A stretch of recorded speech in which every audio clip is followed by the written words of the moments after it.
Okay, I think we're ready to start. Well, first of all, welcome to the Woodrow Wilson International Center for Scholars. I'm Aaron Miller. I'll be moderating this remarkable panel, which I think is going to be phenomenal in terms of drilling down on a variety of issues which confuse me, and I'm sure confuse you as well. Let me start by saying there was a guy who was part of Franklin Roosevelt's New Deal by the name of Wilbur Cohen. He later went on to become Lyndon Baines Johnson's Secretary of HEW. And it was said about Wilbur Cohen that if you wanted to know or become an expert on Social Security or on American policy toward social welfare, that all you needed was Wilbur Cohen's phone number. That an expert on these matters was someone who simply had Wilbur Cohen's phone number. And I feel, to a certain degree, that that's the situation that exists here today with these four Israelis. You're dealing with complicated issues that involve security, politics, military deployment, a variety of other issues, and I can think of, can't think of four more better individuals who have both conceptual and practical experience to deal with these matters. Now, they're sensitive matters. I would argue they require, regardless of your politics or sensibilities, honest analysis and policy recommendations free to the degree that any of us can be free from ideological concerns, prejudgments, prejudices, and biases. It may well be that nobody is objective on these matters. I suspect that is the case. And I would start with myself. But I am confident that we will get an honest presentation of a very difficult problem at a very important and urgent moment. Now, I'm told that the group has come with three basic messages. Number one, that now is an urgent and imperative moment to move ahead on this problem. Two, that 1967 borders are both defensible and necessary. And three, that peace is something that is not probable, but it's actually possible. Each of our presenters are going to address a different dimension of the problem.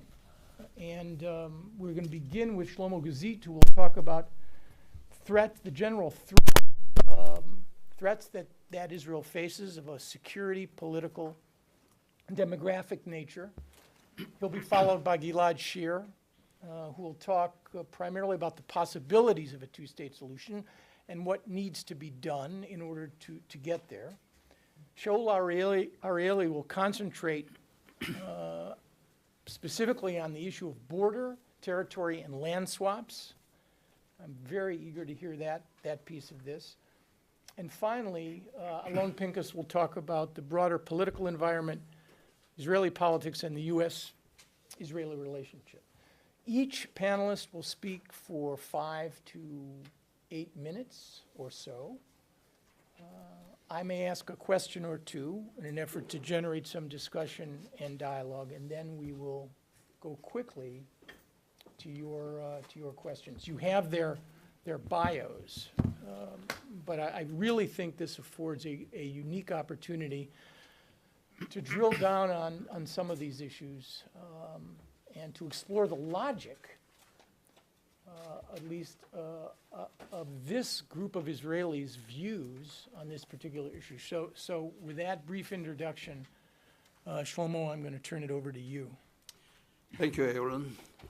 I would like first to begin by telling you that 21 years ago, I was a fellow together with another Israeli at the Woodrow Wilson when we were still at the Smithsonian, and I still miss the Smithsonian, the environment, the atmosphere, the beauty of the place. I'm sure that it's a wonderful place now here, but I still remember the old Smithsonian. My main thesis is that the threats or the problems that Israel was facing in the past are changing with history, are changing with many, many other developments that are facing the world, facing the region, and facing Israel. I remember myself as a kid growing up in Tel Aviv, the number one concern at the time was to start developing the Jewish community of Israel at the time under the British mandatory as a state in being. Everything was done in such a way that if and when the day will come, we will switch from being under the British an independent state without a problem. And as a matter of fact, I remember on May 15, 1948, the Union Jack was brought down, the Israeli flag was brought up, and nothing literally changed for us Israelis in our normal way of life. Following that, during the 1940s, I was a member of the Haganah, member of the Palmach, active in preparation for war. We knew that independence will go together with a major Palestinian Arab attempt not to allow the establishment of an independent Jewish state, so we had to prepare for war. It was done underground without British cooperation, with many, many difficulties, and when the war started, we were never really confident that we are going to win the war, but it so happened that we did win the war. Since then, until literally 1977, we knew that an Israeli victory over 5 Arab military armies in 1948 is not something that they will allow without an attempt to revenge. And we were preparing for what we call in Hebrew, Mikreh HaKol, namely preparation for an overall Arab attempt to recover,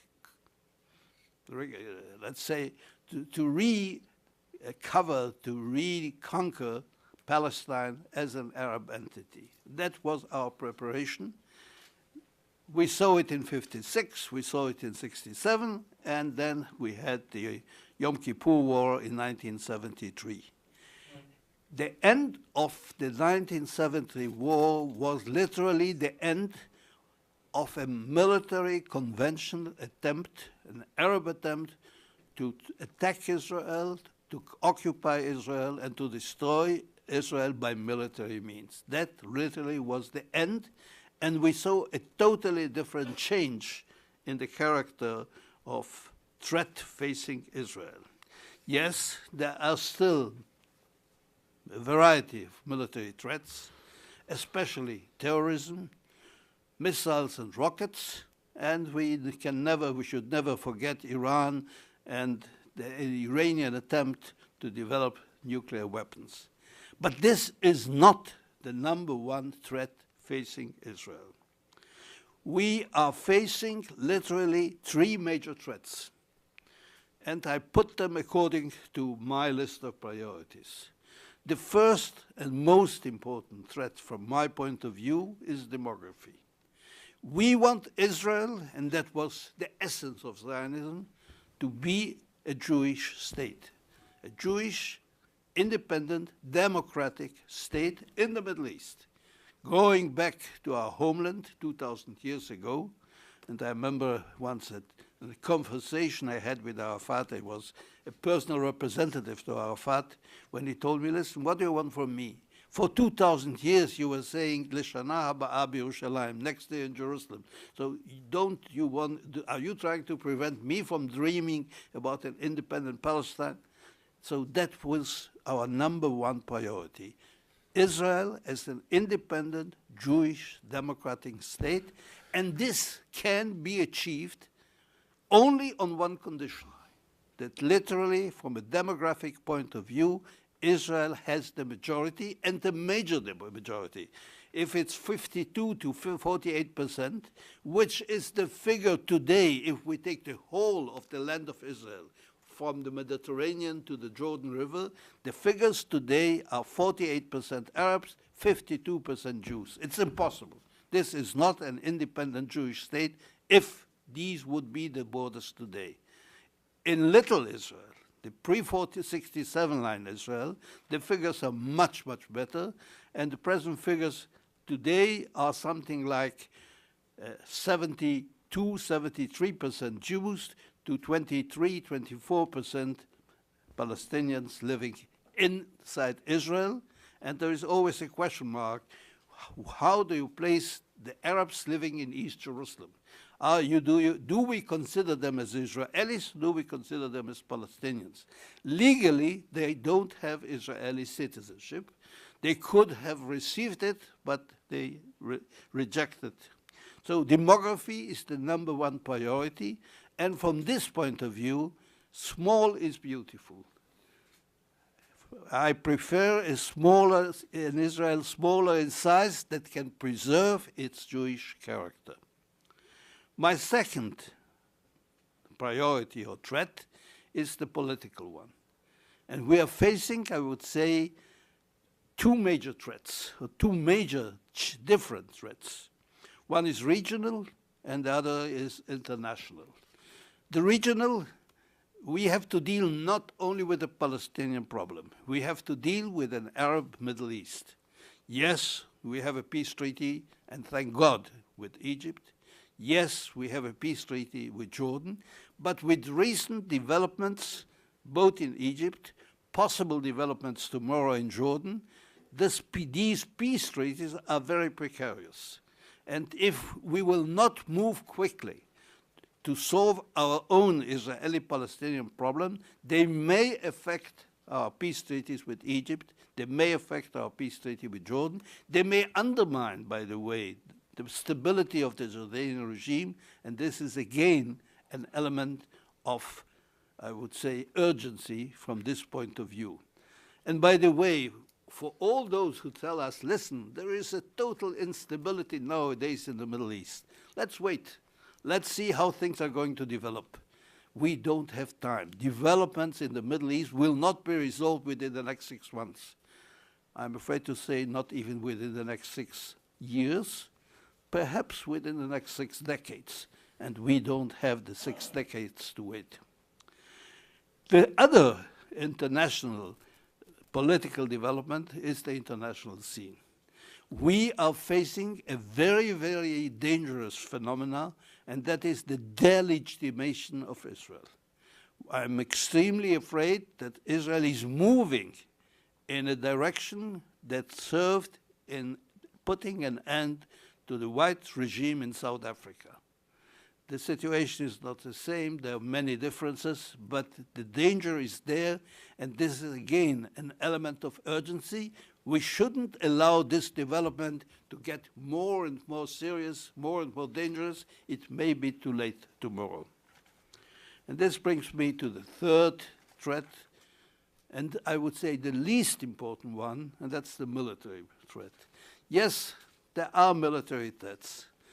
They are basically based, I would say, on terrorism, on missile and rockets that can come from across the border, Gaza Strip, West Bank, Lebanon, Syria, or from beyond it, including from Iran.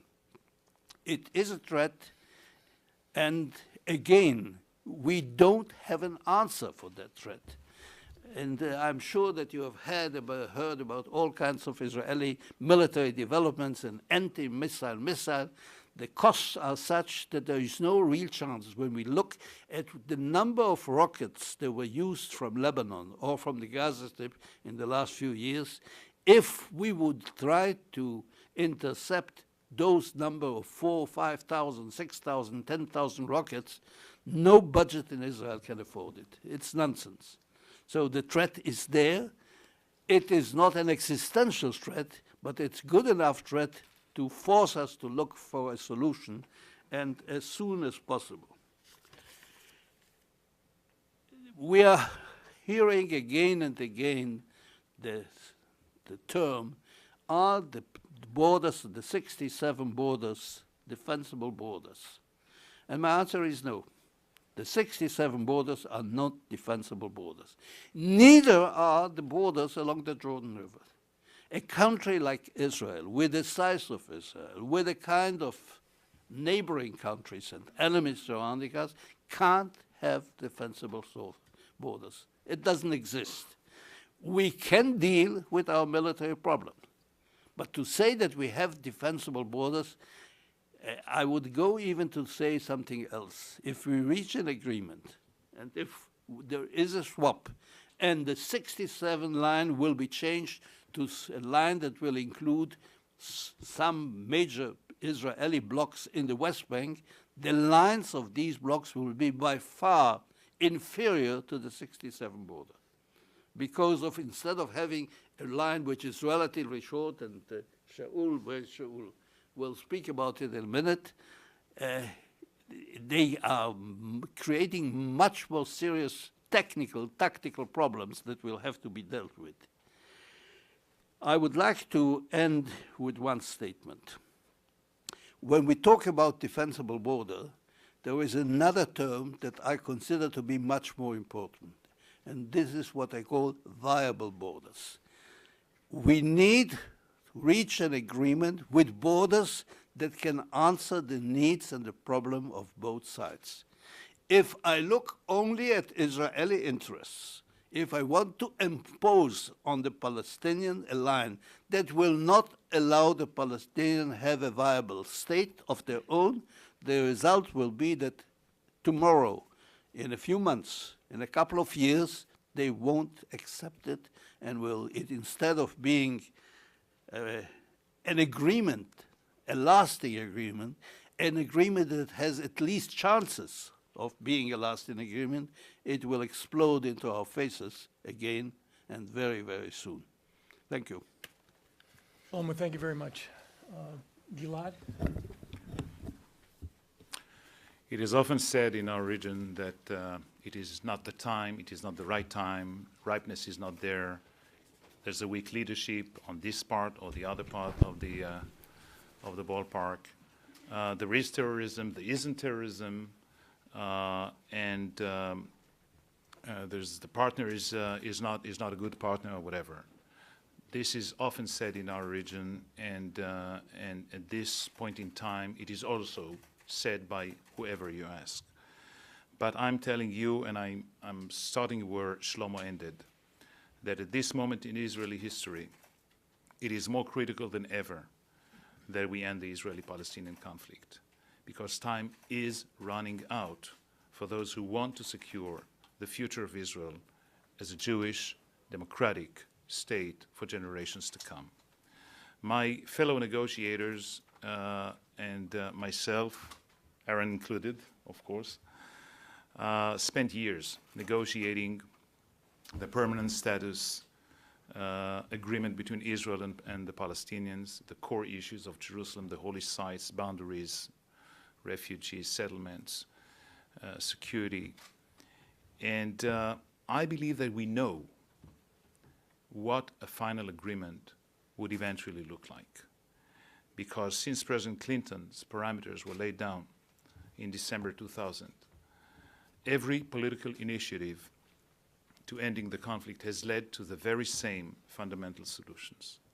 Now, how to move forward when we speak not in December 2000, following the Camp David and just before the Taba talks. Here, we are speaking now, you know, it's the end of July 2011, 11 years later. And apparently nothing has changed, but a lot has changed in terms of the geopolitics of the region, in terms of the identity of the State of Israel, in terms of the legitimization process that Israel is encountering currently, and the isolation of the state in the international community. So how to move forward? I have three insights that I would like to share with you. First one is that I believe that there is a need to combine the bilateral approach with a regional one, thus establishing a supportive Arab coalition for a possible Israeli-Palestinian deal, and providing further opportunities for negotiations and for trade-offs. The 2002 Arab Peace Initiative and the recent Israeli Peace Initiative that reflects a mirror image of it represent a significant shift in the Arab League's approach to resolving the dispute. I think it should serve as the basis for further negotiations towards a regional framework of making peace with Israel. Now, using the Arab Spring and the Arab Revolt as an opportunity rather than as a negative development, I believe it is time that Israel acknowledges the mere existence of the Arab Peace Initiative, which hasn't been done by any Israeli government, official government, until today. Second, I believe that it is crucial for us all to win the individual and collective hearts and minds of the peoples in the region. There is a pressing need to condition the respective constituencies for a peaceful coexistence, which hasn't been done. We need to prepare ahead of time the public opinion for tough decisions that need to be taken everywhere in our region. Now, we must never again be in the situation as we were in Camp David in 2000, 11 years ago, that we are negotiating the issue of Jerusalem, for instance, and the future of Jerusalem, and this comes as a shock to the Israeli public. In fact, in 2000, in Camp David, little thought was given to the preparation of the public opinion to understand and support the logic and the effort to end the conflict. And in Israel, time is running out for those who want to secure this kind of state of Israel for future generation. And there is a majority, don't misunderstand me, there is a silent majority in Israel for the two-state solution. Two states for two people, and a secure Israel in recognized boundaries, encompassing a Jewish majority and in a democratic state, alongside a demilitarized Palestinian state. However, this majority has not been heard politically, and the votes in general elections or in any other polls differ from what we get as results in the polling of what people think about the end game. Now, Israelis are starting to realize that, and they say we are proud to be Israeli, we are proud to be Jewish and Zionist, and refuse to apologize for that, and they get their act together, focusing on resolving the conflict by facilitating the relocation, for instance, of settlers in a more empathic way ahead of time, not wait until a decision is taken, not wait until an agreement is signed, hopefully, or a unilateral disengagement is once again put in the ballpark. Those kind of movements, such as Blue-White Future, such as the Israeli Peace Initiative, and others, many others, are looking for getting a united, unified Israel within defensible borders. How best to absorb, for instance, the settlers who would have to relocate from their current homes in anticipation of a permanent agreement with the Palestinians. How to absorb those settlers in a manner that demonstrates compassion, internal Israeli compassion, internal Jewish compassion, rather than look at them as the initiators of the conflict or as the obstacle to peace. Yes, of course, settlements are the obstacles to peace, are the one of the obstacles to peace.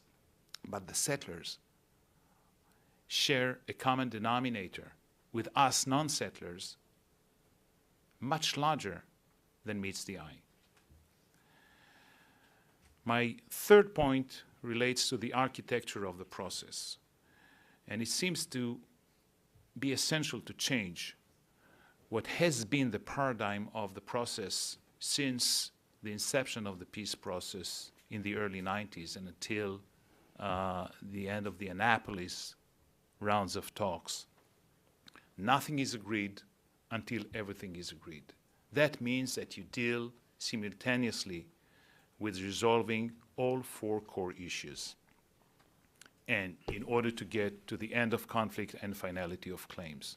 I think it's about time that we revisit this paradigm and slightly change it to what has been agreed should be implemented, and start with an agreement on the territorial endgame, meaning boundaries and settlements, security, economy, and statehood. Then, in a state-to-state pattern of negotiations, we continue the negotiations on Jerusalem and on the refugees. And of course, tangible action on the ground should be simultaneously promoted, enabling the bottom-up progress to sustain a political dialogue.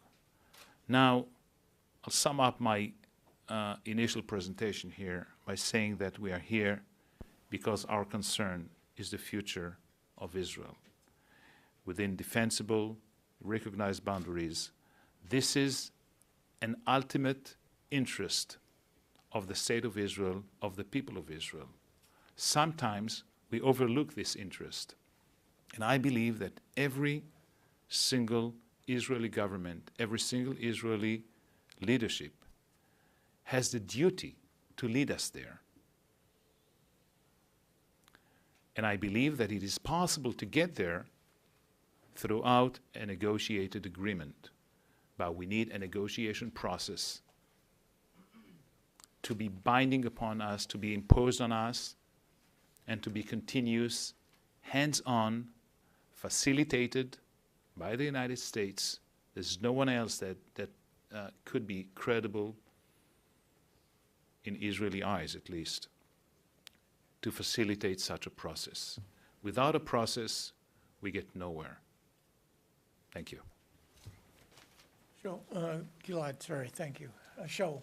Okay, I would start with some figures referring to the land of Israel or Palestine, and I mean the area between the Jordan River and the sea.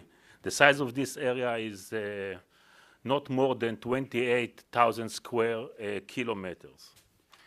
When we say or use... Over 10,000 square miles. It's New Jersey. Yes. It's New Jersey. New Jersey or New Hampshire, you say? Yes, New Hampshire too. New Hampshire, okay.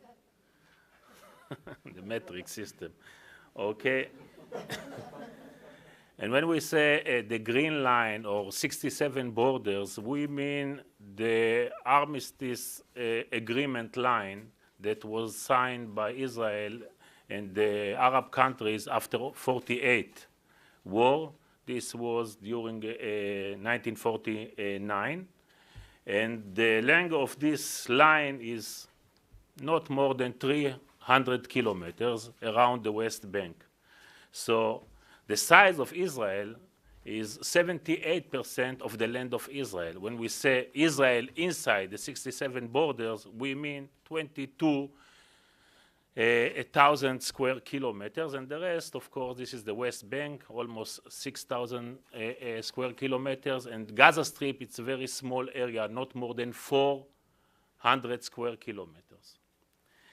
So the current demographic situation in the West Bank, according to the Israeli point of view, we have today almost or more than 500,000 Israelis beyond the 67 borders. In the West Bank, we prefer to distinguish between Judea and Samaria and East Jerusalem. In Judea and Samaria, we have more than 300,000 Israelis live in 120 settlements. And East Jerusalem, we have almost 200,000 Israelis live in 12 Jewish neighborhoods, again in East Jerusalem. So, and the idea now it's how we can deal with the territorial issue, with the borders.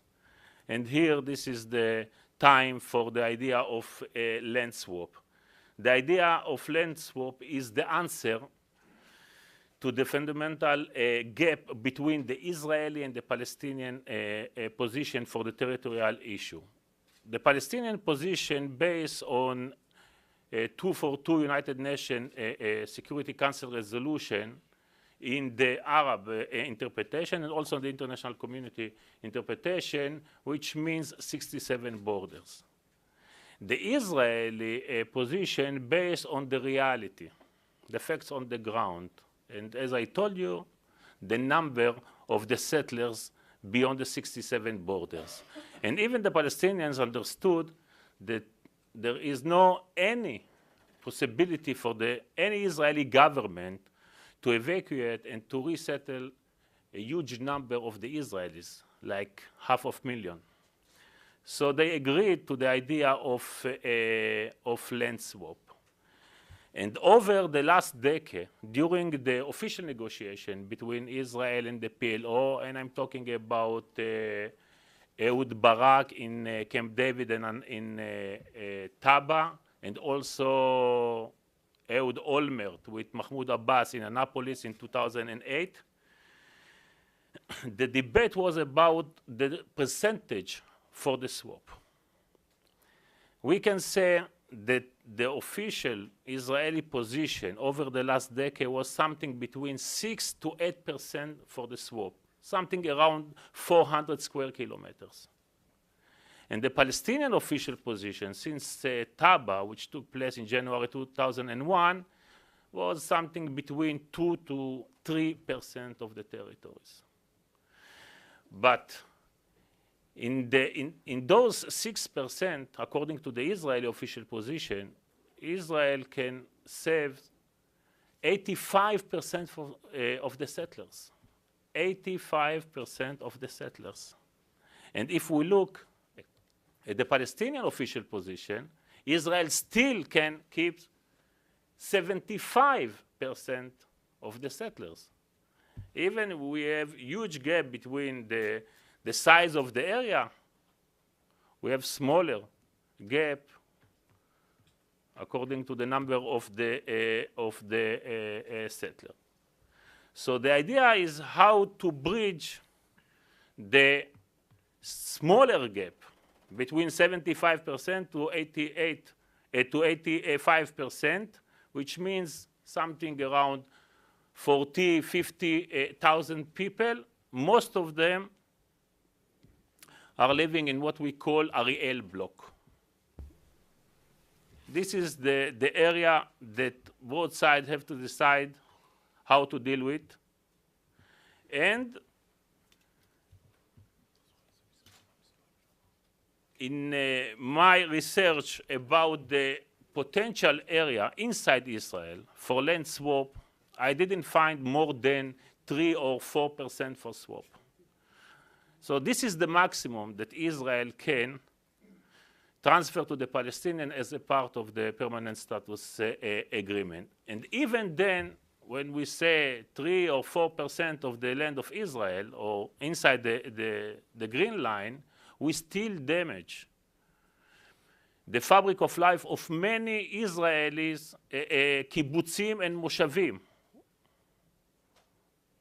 around the Gaza Strip and near the green line around the West Bank. So I believe that we can bridge the gap and define a solution around 3 or 4% of the territories and to keep almost 80% of the settlers under the Israeli sovereignty. But still we have the problem, because when we look only in Judea and Samaria on those 300,000 Israelis, third of them are secular, third of them are Orthodox, and the rest are national religious. In any scenario, according to the Israeli position or according to the Palestinian position, most of the ultra-Orthodox and the secular people will stay under the Israeli sovereignty. but most of the national religions should be relocated, because the location of their settlements is in the center of the Palestinian populated area. The idea was to prevent any division of the West Bank or the land of Israel again. So this is one of the things that Gilad mentioned that we have to deal with this as a part of permanent status agreement. Thank you.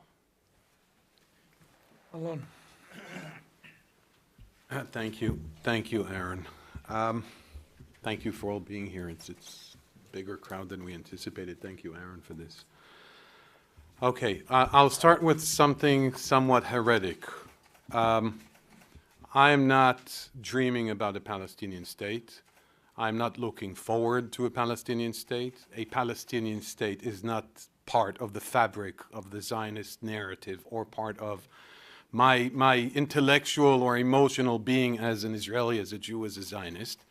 But I accept the necessity or the imperative of a Palestinian state as something that is almost, that assumed existential dimensions for Israel, because the alternatives are catastrophic. Now, the three speakers before me spoke at length about why it's important and why it's attainable. But I want to put this in a slightly different or supplemental context, the political context and the international, mostly the U.S.-Israeli context. Here's the thing. There was a window of opportunity. It corresponded to two Bill Clinton administrations in which Aaron Miller played a role in those peace talks at the time. That window of opportunity was almost as if all clocks have been synchronized. The domestic Israeli clock, the regional clock, the international clock, by virtue, if not anything else, by virtue of the disintegration of the Soviet Union and the ascent of the U.S. as the only, to the position or to the level of the only superpower. That is no longer the case. I'll go back to the U.S. at the end. My point is we're losing time in terms of the synchronization of these clocks, because both the domestic, the regional, and the international clocks are now different, and they show different things to different people. Let's start with the Israeli public opinion. Now, as you know, for 2,000 years, we've had time to think and develop the most ingenious and sophisticated political system. And we did come up with this political system. It has 9 parties in a coalition. Governments last no longer than 18 to 24 months, if they are lucky. Governments are paralyzed in terms of making decisions, and there was always the Palestinians, the Iranians, the Klingons. There was always someone else to blame for that. But the fact of the matter is that Israeli governments have, in the last 2 decades, been totally, and these are governments from the left, from the right, and any combinations thereof, have been somewhat out of touch with Israeli public opinion. Israeli public opinion is a strange creature. I'll say something, I'll submit to you something that is to a degree counterintuitive when you think about Israel. Israeli public opinion has shifted, I think, dramatically and visibly to the left rather than to the right. In terms of the average Israeli, the Israeli John Doe, thinking about the two-state solution, he is now 70% of Israelis, of Jews, accept the two-state solution as a necessity, not as the fulfillment of a dream or some kind of a national goal, but as a necessity, an imperative, if you will. While 20, 25 years ago, it was only the radical left that held those positions. Yet at the same time, Israelis found a way to offset that shift by voting consistently for the right wing, to make sure that what they think needs to be done will never get done. Now, I'm not being cynical. Believe me, I'm describing the way things are in this dysfunctional system. But this has these inconsistencies or incompatibilities have explanations. And here's the thing.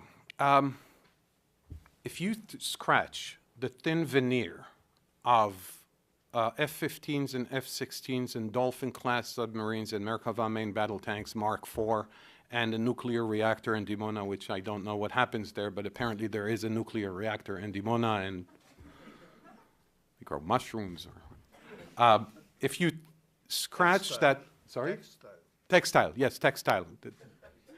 And if you scratch that thin veneer, there is a deep sense of insecurity and anxiety. It's a generational thing. It's part of living in a pretty shitty neighborhood, excuse me for the expression. The Middle East, any way you look at it, is not a nice neighborhood. And we do not border Sweden or Canada or the Netherlands. We border some very, very nasty people. Let there be no doubt. Yet at the same time, Israelis are willing to make sacrifices. Israelis are willing to take risks, not even for peace, but call it a Palestinian state living peacefully or cohabitating the same geopolitical unit side by side with Israel. Israeli public opinion in this respect understands way better than the political leadership, certainly this current contemporary political leadership, what needs to be done, what the risks that are involved. In fact, if, I don't know how much you're following news in recent days in Israel, if Israelis took seriously the threats that this government has made about, or the threat perceptions that this government has tried to instill in them about Iran, about the Palestinians, about the Muslim brotherhoods in Egypt marching on Tel Aviv, about what have you, then real estate prices in Israel should have dropped by 90%, because people with available money would buy apartments in DC or in Toronto. Fact is, they went up by 45%, which means that some people, some segments of the public are healthier than their leadership thinks they are. But Israelis have also developed something, and this leads me to the second portion and the last 2-3 minutes here. Israelis have also, at the same time, in the last 2-3 years, developed what seems to be healthy, but in the long run, I relate to what Shlomo said, a very ominous inclination, and that is they fell in love with the status quo. All of a sudden, the absence of a peace process is not exacting any kind of price from Israel. The fact that there's no terror, the fact that there is no Palestinian state, allows Israelis to turn their backs on Gaza and the West Bank, literally, physically turn their backs, to assume that the Palestinians live in some faraway galaxy, to think that this process is some kind of a National Geographic old documentary about this thing that used to be called The Process. Those who remember have not so fond memories of these processes because they were always followed by a period of violence. Yet now the economy is doing relatively well. Unemployment in Israel is relatively low. People have more money. There is no terrorism, and people don't relate to lofty ideas about the strategic benefits of giving back the Golan Heights.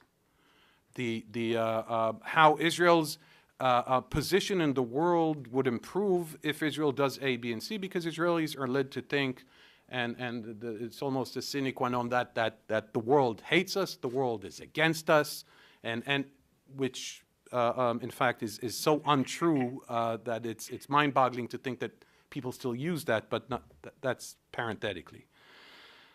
That leads me to connect this with that window of opportunity. If there's one thing that Israelis understand about the status quo, is that the price that they are being asked to pay has to do with relations with the U.S. Most Israelis, and I speak not based on polls, but on intuitively, instinctively, most Israelis understand that something is not working well in this relationship. Most Israelis understand that the relationship with the United States of America is part and parcel, or is a basic tenet of our national security.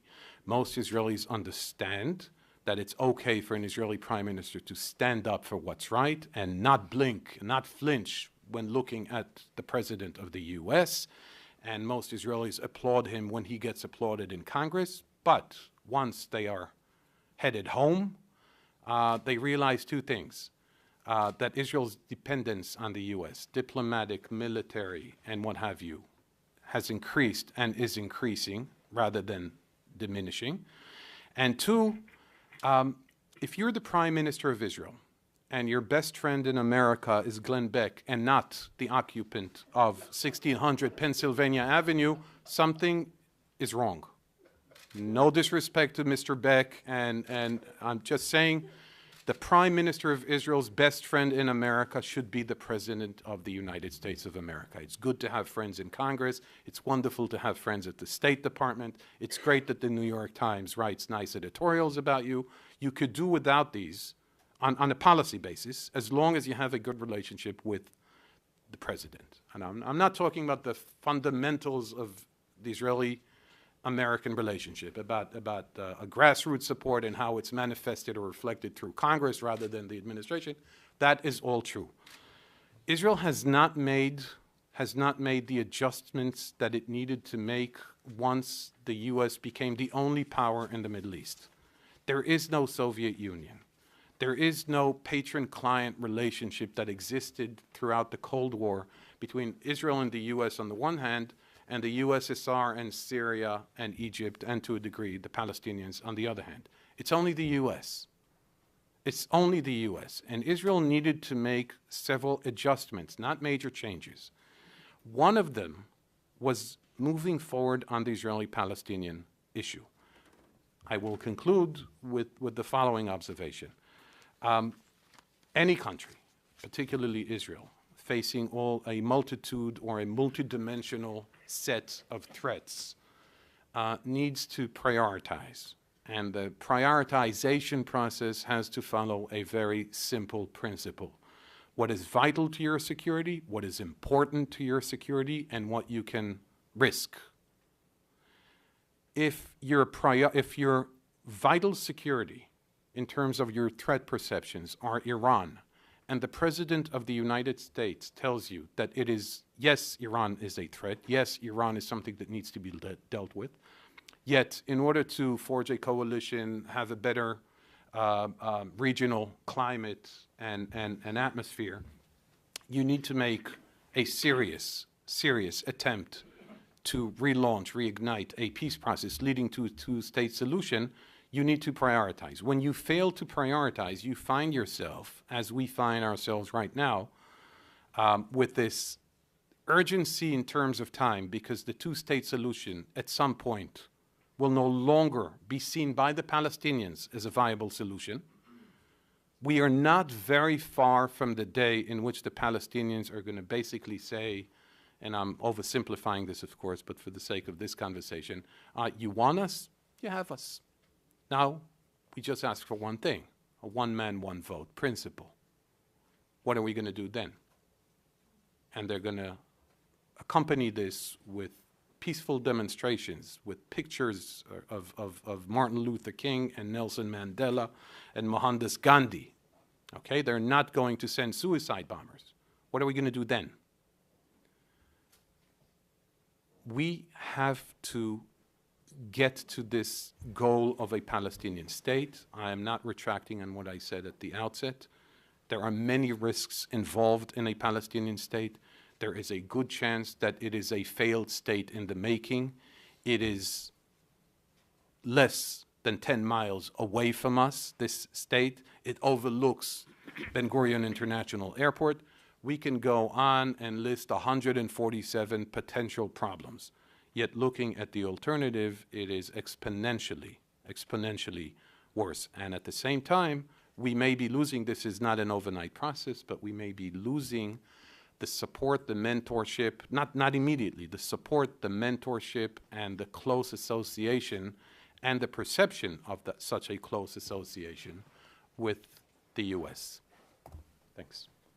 Gentlemen, thank you very much. I had a dozen questions. I will make one observation on Alon's point and then ask a question, and then we'll have ample time to go to your questions.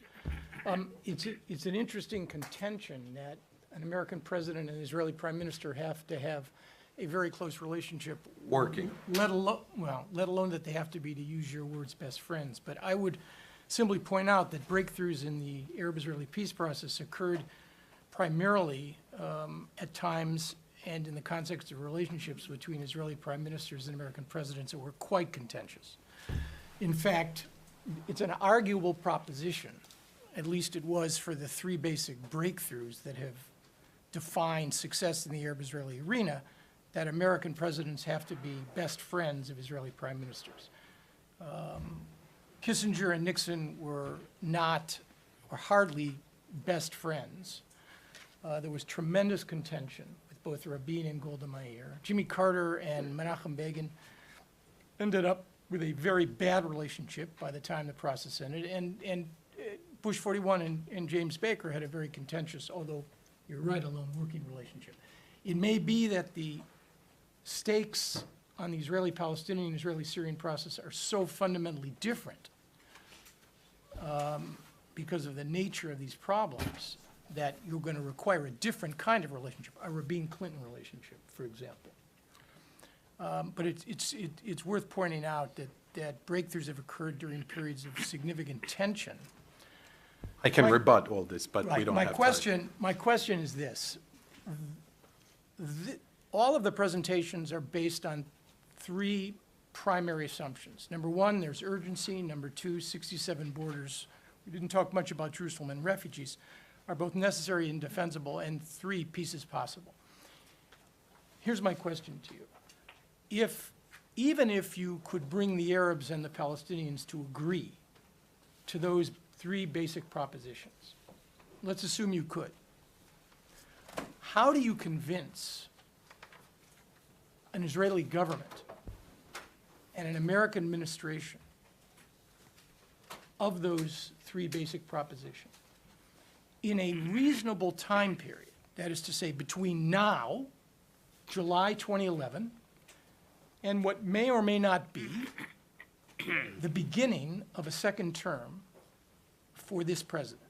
So that's my question. Between now and 2013, which is the window in which you can reasonably expect action to take place, that you can actually foresee to some degree, how do you manage to move forward when, in fact, you have an Israeli government that is divided, dysfunctional, and it seems to me not willing to accept the basic assumptions that you, and I'm just reporting here.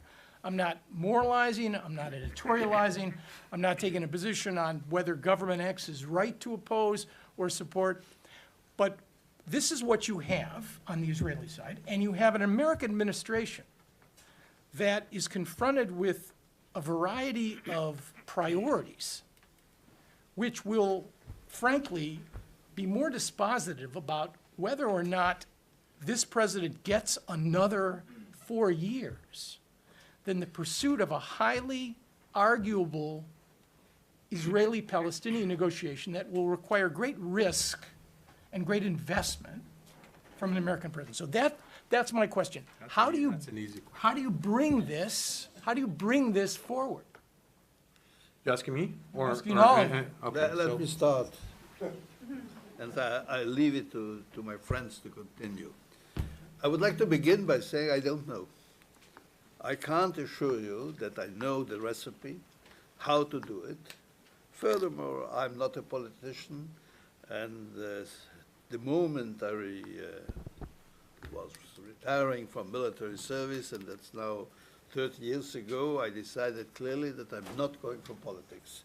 And in order to do this, to convince Israeli public for such a thing, it has to be done through politics. That's to begin with.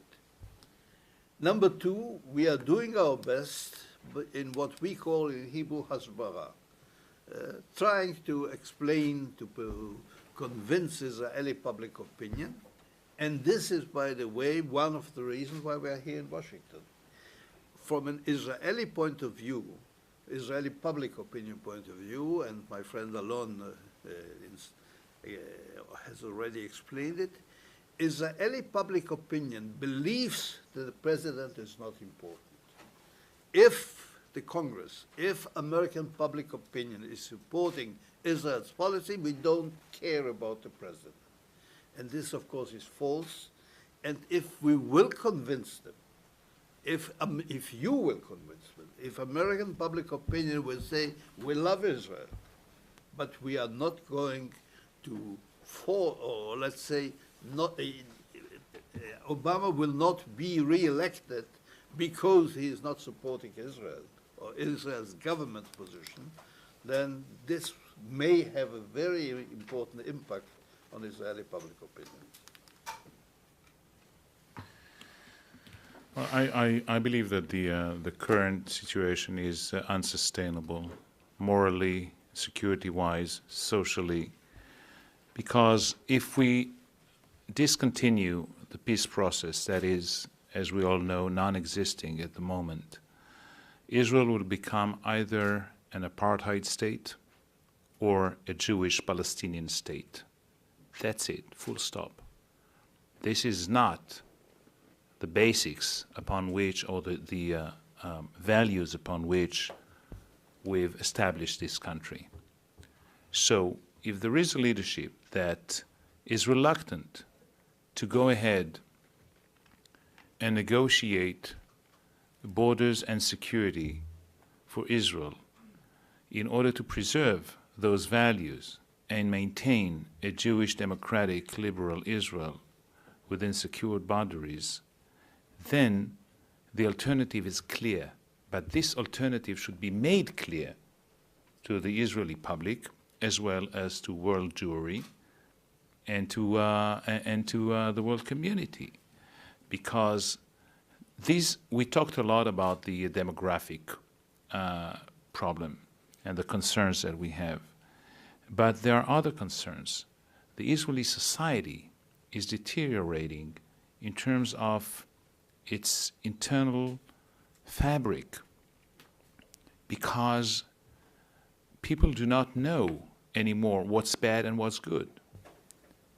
Because, as Alon described here, Israelis do not know what happens 5, 7, 8, 10 miles from where they reside. And a small minority of 330,000 people living in the territories is actually stopping Israel in the last 44 years from being what it has been meant to be from the outset. And I think that the Palestinian leadership, which I can blame for many things, but this is a Palestinian leadership that is as good as it would ever get. If we do not make peace with Mahmoud Abbas and Salam Fayyad, then I don't know with whom we could ever make peace. And time is running out because the developments around us are not going to be favorable to Israel. So, to get back to your question, Aaron, there is a need, I don't know how to do it, but there is a need to persuade our own people of the urgency of the moment and of the emergency situation in which you don't feel you're about to collapse, but you're going to collapse. After more than 10 years of negotiation officially and track 2 and track 2.5, we know what are the required terms of reference to achieve a permanent status agreement between Israel and the Palestinians. And just to mention the border, 67 lines as a basis and territorial exchange on a 1-to-1 ratio. And something that I forgot to mention in my presentation, that the border, the proposed border by Israel has nothing to do with security. Again, only with the issue of the number of the settlers. Jerusalem, the division of East Jerusalem, I'm talking only about the area that Israel annexed after 67 war, those 70 square kilometers between the two capitals and special arrangements for the historic or Holy Basin. Refugees, return of refugees to the state of Palestine, and the international mechanism for compensation. Security, we already mentioned the Palestinian State will be demilitarized and all forms of violence must end. Those 4 parameters for 4 main issues of the Israeli-Palestinian conflict. But we also know that today we cannot deal with all of them together, with all 4 main issues. But we also understand that the Palestinians are not willing to accept any kind of interim agreement. So we prepared a plan for this, how to renew the negotiation and how to manage it and how to implement the agreement.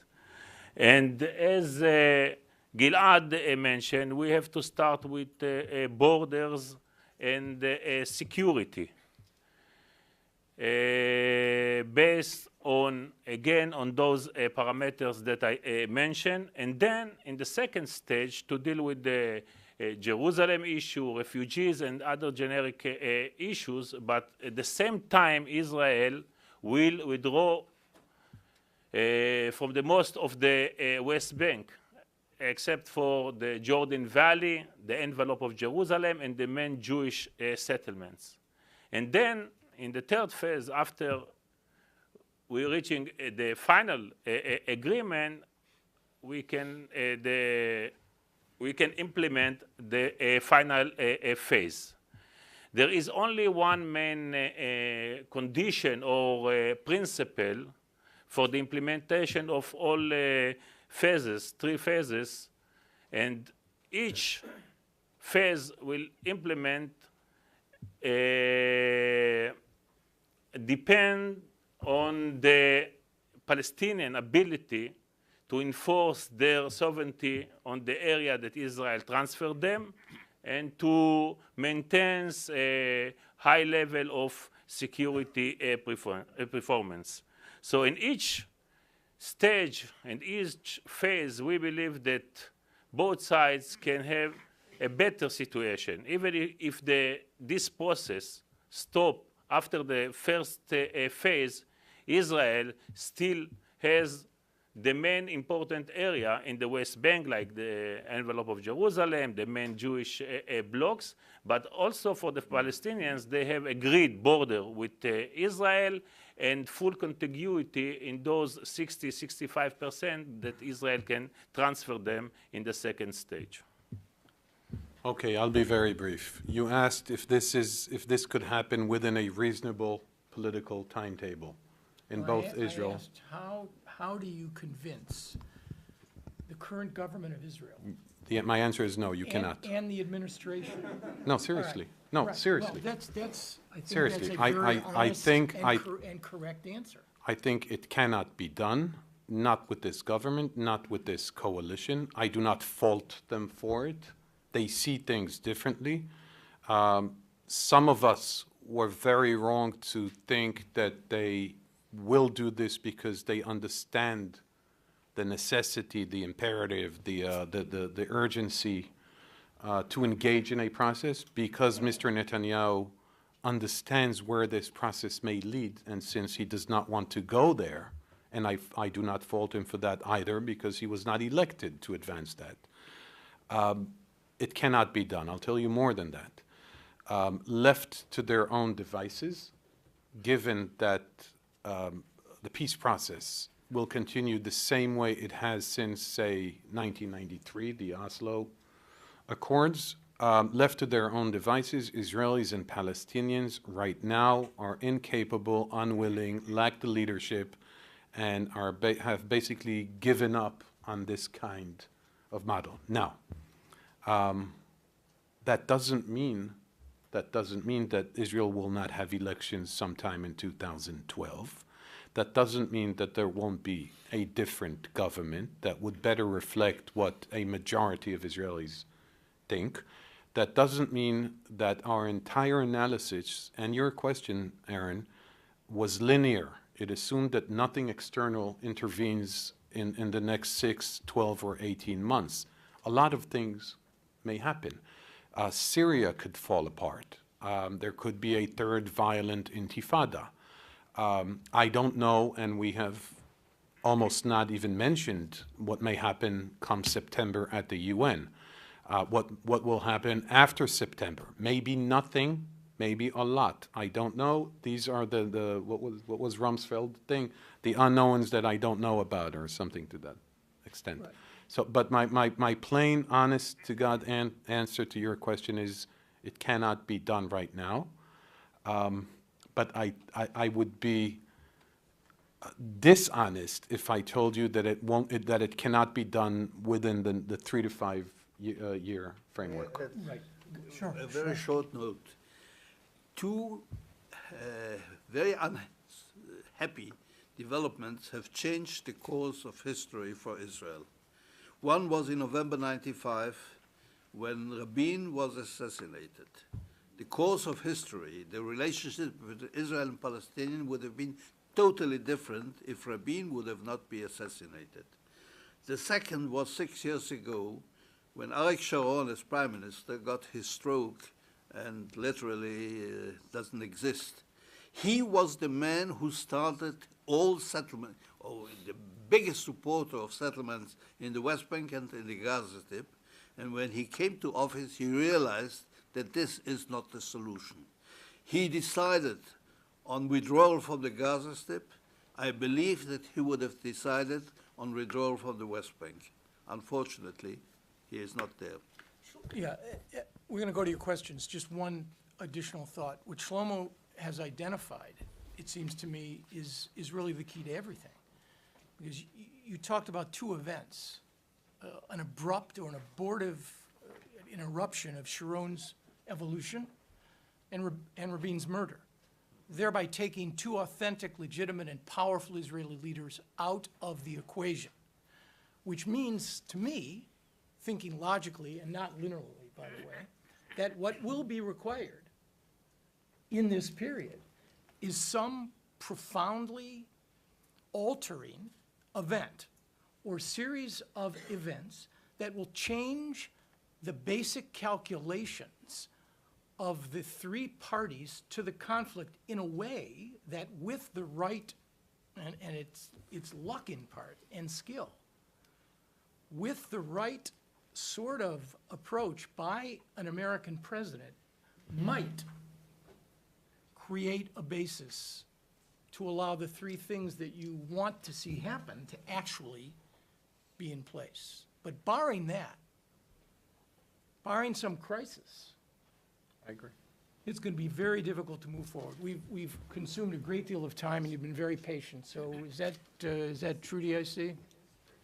Please identify yourself. And I forgot to have people turn off their cell phones because it's being webcast. From the Philadelphia Inquirer. Hi, Trudy. Trudy Rubin, Philadelphia Inquirer. Following on what Aaron just said, Deus ex machina, what do you think will happen in the fall if there is a vote in the General Assembly, even if not in the Security Council, for a Palestinian state? Can you sort of follow through that scenario? And then if the Palestinians marched peacefully, as per Tahrir Square, where might that lead? And what can you just touch also on if the peace process remains frozen for the next couple of years? That's one possible deus ex machina, but where do you see things going if there just is no peace process in the foreseeable? Another intifada? I mean, think the unthinkable, because you've been broaching it but pulling back from it because it's so awful to think about. May I respond to your question? I'll answer in a rather peculiar way. I believe he would have never reached a peace settlement with Egypt if it was not for the Yom Kippur War. Oslo agreement would have not been an agreement without the first Intifada. Only a miracle can force an Israeli government, prime minister, or at least the figures I know, to take this strong, dramatic move on their own. Now, to respond to your question, I can easily say I don't know. If there is a September UN resolution, it will not establish an independent Palestinian state, but it will create two separate processes. One on the ground, and I don't remember who among us, not me, mentioned the Martin Luther King kind of marches or the Gandhi kind of approaches, and the demonstrations that will be handled by Israeli the way we handled the Avi Marmara a year ago. Namely, not wanting, trying to avoid it, but having no alternative. Some Israeli forces, police or military, may respond by opening fire, and then we have the third Intifada. So that is one possibility. The other one is the international, and the international will be the result of the UN resolution, and the response to a new Intifada in Israel will be an accelerated process of the delegitimation of Israel. And the third will be new elections in Israel, and kill me if I know who will be the next prime minister. We know, but we can't tell you. Just Who's got the mic? Mona, how about over here? Stephen Kramer, a fellow here and soon to go back to National Defense University. Yours was a very compelling exposition. The question I'd like to ask that's been on my mind for a long time is, what exactly is the strategic vision of Netanyahu and the people around him? I mean, without Assuming he has one. No, assuming he does, and putting the best possible construction on that there are people who have a clear sense of what they want. How did they analyze the situation? Where did they think things are going? Why do they think that the course they're taking makes sense? Give them the credit to be as intelligent as you are. How do they see things? Okay, you want to do this? No, I can't. You're afraid to do this, right? No, I can't. I don't have a clue. Okay, I'll be mellow, okay? Because I don't think it's appropriate for me to turn my answer to your very legitimate and important question into a political essay on what I think of Netanyahu's. Let me put it this way, just so you'll know how they are thinking strategically. 2 days ago, Mr. Netanyahu had instructed his national security advisor to look into the possibility of nullifying or annulling the Oslo Accords. Okay? But you asked a broader question. I have to tell you something. I have an intellectual respect, genuine intellectual respect for Netanyahu's strategic outlook, but I think it's either pre or post-Zionist. And what do I mean by that? Netanyahu behaves thinks and derives from that a strategic outlook according to which Israel is a weak, isolated, under threat, constantly under an existential and imminent threat. This runs contrary to the Israel that I grew up in and the Israel I know, which is as strong militarily, technologically, scientifically, socially, and economically than any other Arab country or any other Muslim country for that matter. Okay, in this huge, vast region that lies from Iran in the east to Morocco in the west. Mr. Netanyahu thinks, and I do respect this, I just can't come to terms with it. I respect his genuineness about this. Mr. Netanyahu thinks that he is Winston Churchill, that this is 1938, that there is a gathering storm, and that Providence or Jewish history or some combination has placed him where he is to stop the cycle of Jewish civilization being threatened. It was threatened by the Greeks, by the Hellenic coalition. It was threatened by the Roman Empire. This is Netanyahu. It was threatened by the Muslims, then by the Mamluks, then by the Nazis, and now by Islamofascism. He subscribes to the idea that Jewish history is cyclical, that the Jewish civilization, not just Israel, is being threatened every couple of hundred years. Now, why is this important? Because this goes to the heart of his interpretation of history. He thinks it's okay to give that freak show at the White House, that lecture that he gave President Obama, because he actually this was not about antics or winning points at home. This is the easiest explanation. Well, he was thinking about public opinion and his Republican buddies and the Israeli right, and he was catering to his base. Okay, that's all true, but that's very local, very tactical.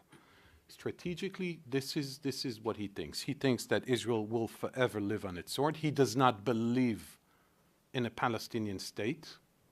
The sooner people realize this, the better. I cannot blame him for this. I cannot fault him for this, and I don't even criticize him for this. I think his interpretation is wrong. However, it's legitimate. What I fault him for is not stepping up and saying it, and instead talking about as if he intends to engage in a process. Our reservations about the viability of the process aside. So, I would ask one comment. Since Balfour Declaration until these days, it's his birthday today. So help me God. Balfour. 25th of July, 1838. The Zionist movement is dealing with the tension with that three poles create. I mean, the size of the land of Israel, the Jewish homeland, the balance between Jews and non-Jews in this country, I mean the demography, and the regime, the democracy. So since Balfour Declaration, and we know that Ben-Gurion did it, and also Menachem Begin did it, and even Sharon did it, we prefer to give up on land for keeping the keeping the state of Israel as democratic and Jewish state. And even Bibi Netanyahu understands this point. He doesn't have the courage and the political power today with his coalition to take the right decision, to give up on territory for this important goal. Okay, how about over here? Alon Pinkas, I'm a lecturer on Iran, but it seems to me in reading Netanyahu's speeches, there's one precept that the Palestinians have yet to come to grips with, and that is, in all his speeches, he states that he's prepared to go out and take the risks for peace if if the Palestinians would recognize Israel as a Jewish and democratic state. The question is he lying? Is he exaggerating? First of all, the Palestinians have yet to cross that gulf in terms of making the statement. Is there something here that I'm missing? I believe that this condition presented by Netanyahu, and not only by Netanyahu, this is more or less the official government cabinet position, has two goals. One is extremely important, namely, if the Palestinians recognize Israel as a Jewish state, then the right of return of Palestinian refugees doesn't go with it. You can't say, we recognize Israel to be the Jewish state, and we still want to impose the return of 1, 2, or 3 million Palestinians from the diaspora in Lebanon, in Syria, and in Jordan. So this is definitely a very important point.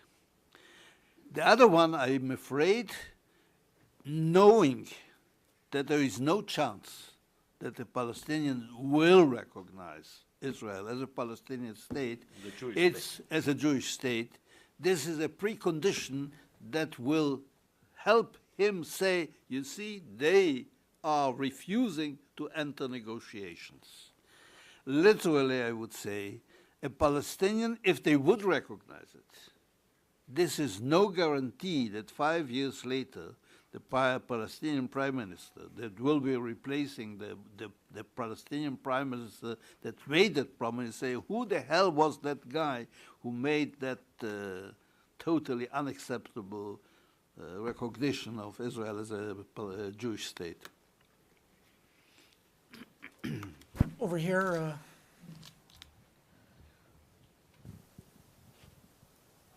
Thanks. Alan Gulty, a scholar at the Center.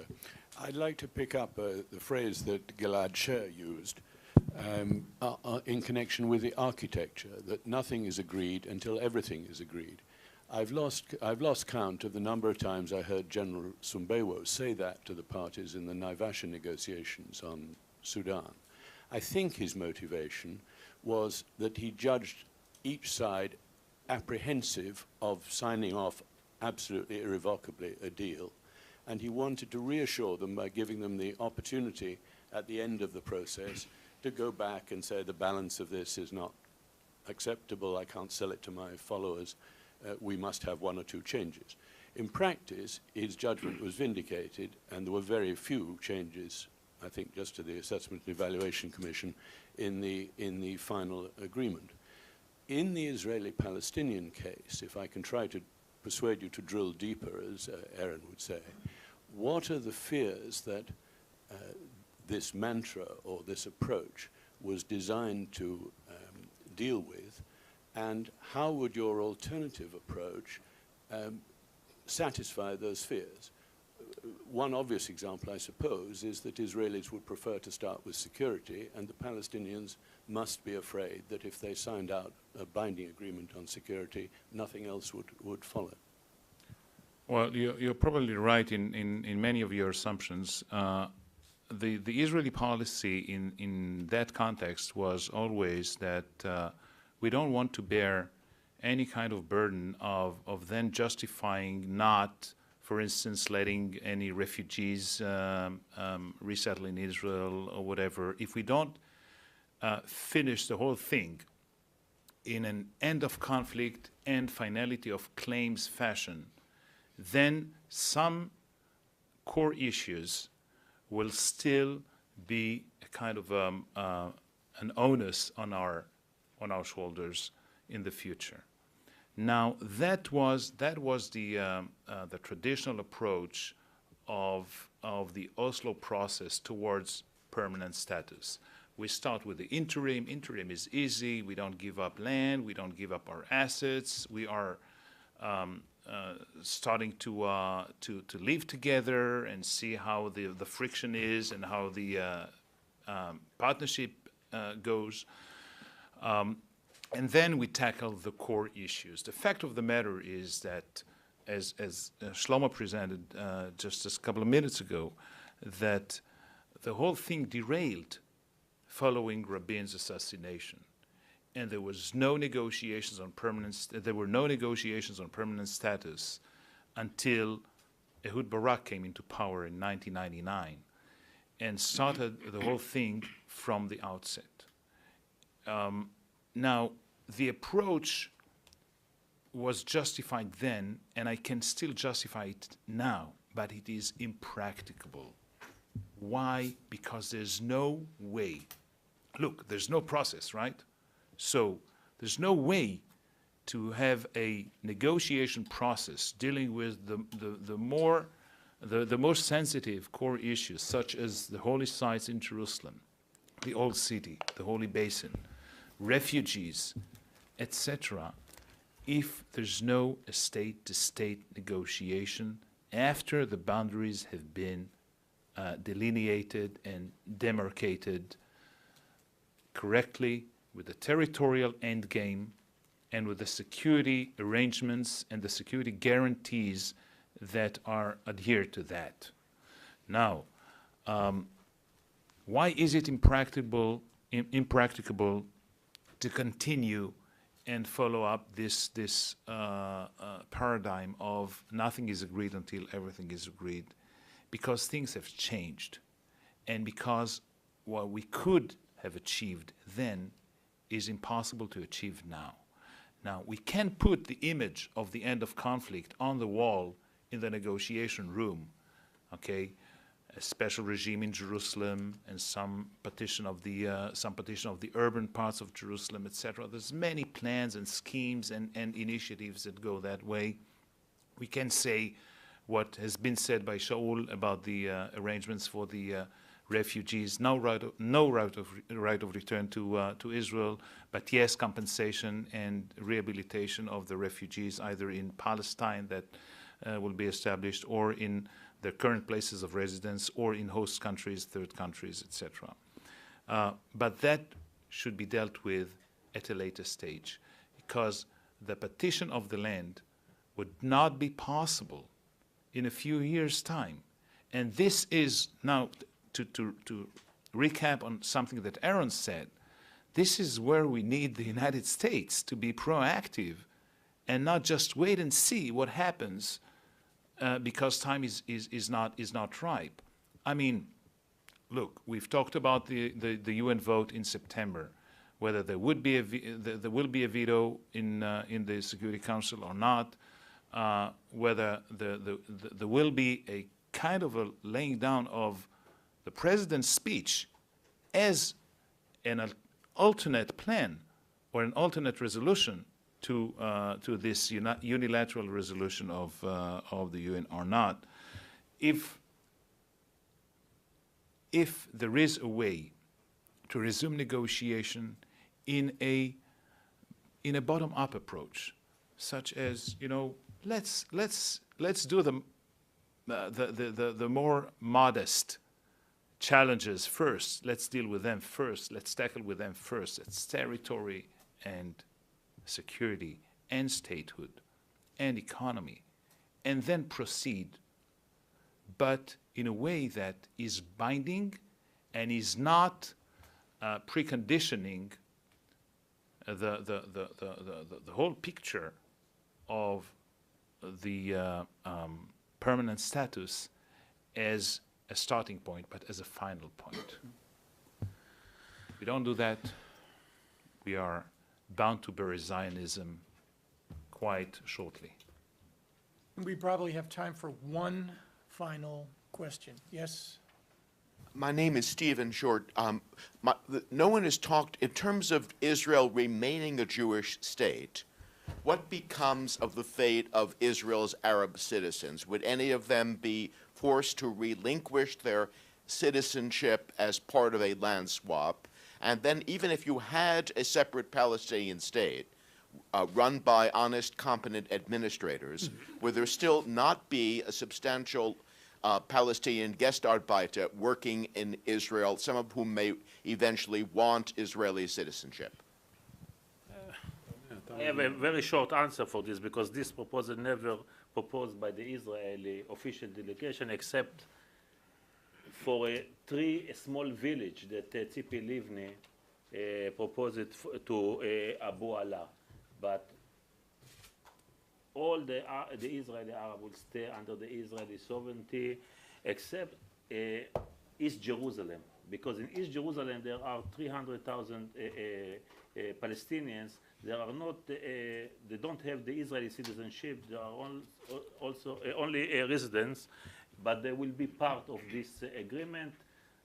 The idea for Jerusalem is how to divide East Jerusalem between the Jews and the Arabs. So all of them will be the Palestinian citizens. No, I would like to add one point to Shaul. We have to admit that Palestinian Arabs or Israeli Arabs have been discriminated for the last 60-something years. And the main reason was part of the conflict, because we could never really know how much can we trust their loyalty. Of course, there is separation between Muslim Arabs and Druze and Cherkess, etc. But when we talk about Muslim Arabs, the problem was how much are they connected? Where is their heart? And when they demonstrate for the Palestinian cause with the Palestinian flag, etc., it is a problem. I'm not happy about it. However, if and when we reach an agreement, if Israel will not understand that there is an urgent need to re-establish our relationship with our own Arab population, then it will be a terrible mistake. I hope that when we reach that moment, that we'll take the right decision. Terrific. By establishing the Palestinian independent state, you give the Israeli Arabs the choice to stay in Israel or to go to their independent state. Please join me in thanking our panelists, and thank you all for coming.